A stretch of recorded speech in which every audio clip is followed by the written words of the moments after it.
Hey everyone, Sylvia here. I haven't done a makeup related video in a while, so this feels a little bit foreign to me. However, I talked about this in an Instagram story recently and actually a lot of people showed interest. And then Samantha, who also has a YouTube channel, messaged me and was like, yo, these type of videos always go over well for me, so you should give it a try. And I'm like, you know what? I feel like my most highly requested videos are always the ones that do the worst, but there's no harm in trying. I mean, granted, all my videos nowadays do not do well in comparison to what my views used to be, but we can thank the YouTube algorithm for that.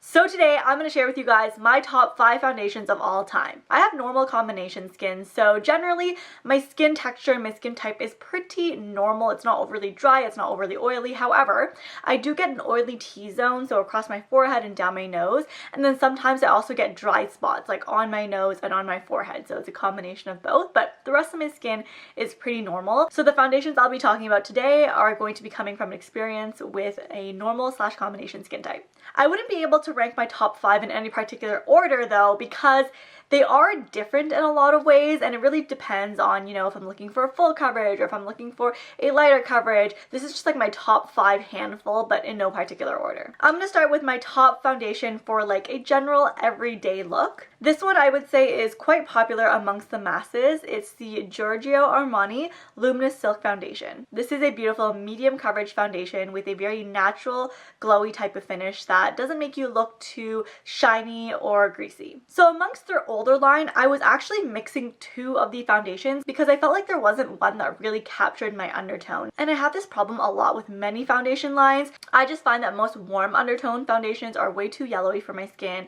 Pink ones are too pink and neutrals are too gray. So typically I will mix a warmer and a neutral one together to get me that like lighter, warmer look. So I was previously mixing number 5 and number 5.5. 5 I would say is lighter with more neutral undertones, and 5.5 is a touch darker with warmer undertones. But then not too long ago they actually came out with a bunch more shades, and I think that I have found the right shade for me that is encompassed in one bottle. It is the 5.1, which has more of a beigey undertone that's not as aggressively yellow. What I like most about this foundation is that when it wears throughout the day, it kind of wears to be a little bit more natural in a sense, and it kind of just like blends into your skin. I wouldn't say that the coverage staying power is very great, because I definitely find that once I put it on, it looks like I have a good amount of coverage, but then by the end of the day, I can definitely see some of my imperfections a little bit more clearly. However, I definitely don't look cakey by the end of the day or greasy by the end of the day. It kind of just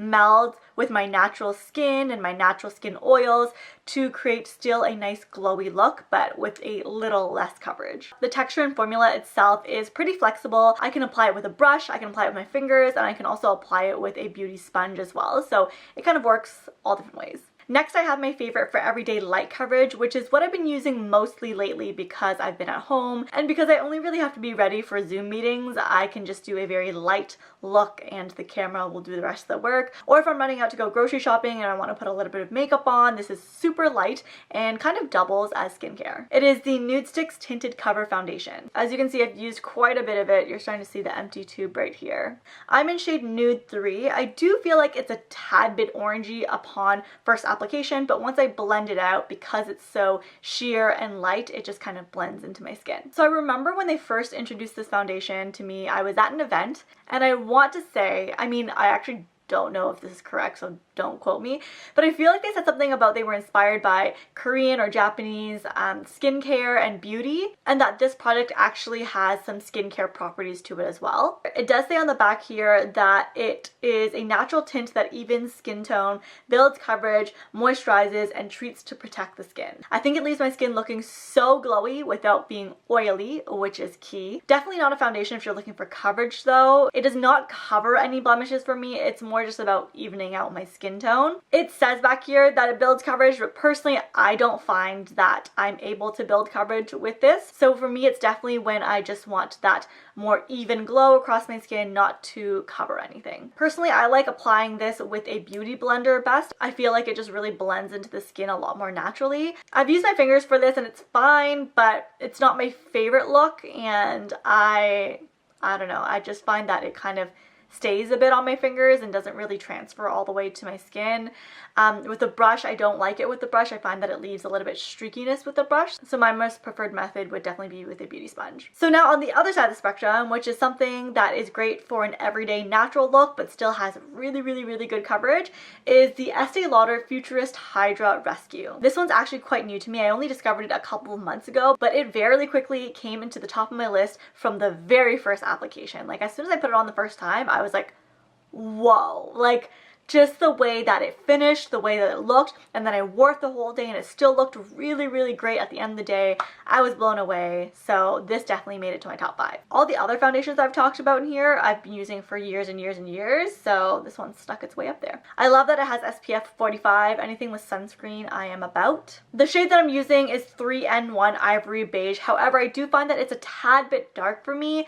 It might be okay once I get a little bit of color from the summer, but for my skin coming out of the winter, it definitely was a little bit too dark for me. But that doesn't change how great the finish and the look of this foundation is. So upon first application, I used a brush, and immediately as soon as I brushed it on, it just looked like skin. Like, it looked so natural. The texture itself was such a natural looking texture, but provided really good coverage. A lot of times with heavier coverage foundations, you kind of see the thickness, whereas with this, you didn't see the thickness, nor do you even feel the thickness. It felt very light on the skin, and it just blended really easily. It kind of gave me that like airbrushed natural look. It had like a natural satin matte type of finish, which is my favorite for like a natural look. I tested it for long periods of time and it still stayed very well. The coverage stayed all day long. The coverage did not wear down like the Giorgio Armani Luminous Silk does for me. It didn't get separated or cakey, and I've always paired it with the Estee Lauder Futurist Aqua Brilliance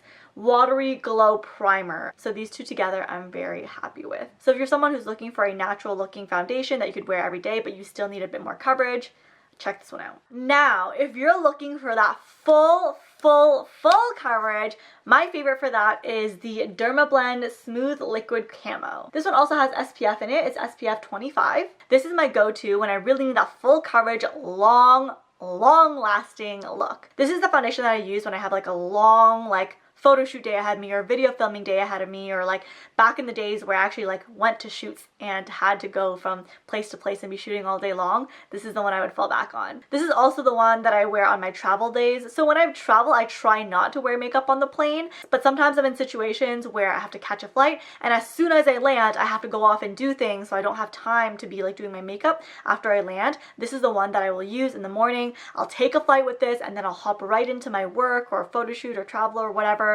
and it really stays on for like 12 plus hours so easily. It never looks cakey for me after all those hours. I still have a very flawless finish. I wouldn't say it's a natural looking finish. Like, it definitely looks full coverage, but not in a cakey, thick way. I have to preface though, I don't use this on its own very often. I use the whole gamut, and I think that's what really helps keep everything on. So I start off with the Dermablend Insta Grip Jelly Primer, and then I use the foundation, which my favorite way to apply is with a beauty sponge. But it also works great with a brush, and actually this works really well with fingers as well, especially if you want like a super heavy coverage in some spots. I'll just put a little bit on my finger and then dab it in the areas that I need full coverage, or just trickier spots that I really need to cover up. I find that that actually is the best for coverage. And then after that, I follow up with the Dermablend Loose Setting Powder all over the areas. And then lastly, I pack it all down with the Dermablend Power Setter 2-in-1 makeup setting spray. And it might sound like a lot, but I promise you it doesn't look cakey.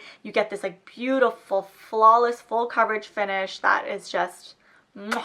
It got so dark in here all of a sudden. No. This Dermablend one is actually currently my top runner for my wedding makeup. I'm going to be doing my own wedding makeup, and very quickly I had already decided like Dermablend is probably going to be the foundation I use on my wedding day, because I know it'll last all day and look flawless all day, and the photos, it photographs really well, so yeah. My last of the top 5 is my favorite for on camera, so it looks really great in videos and really great in photos. It's the Bare Minerals BarePro Liquid Foundation. So while I do love my Dermablend also for photo shoot days and whatnot, those are specifically for days where it's going to be a really long day and I'll be running back and forth.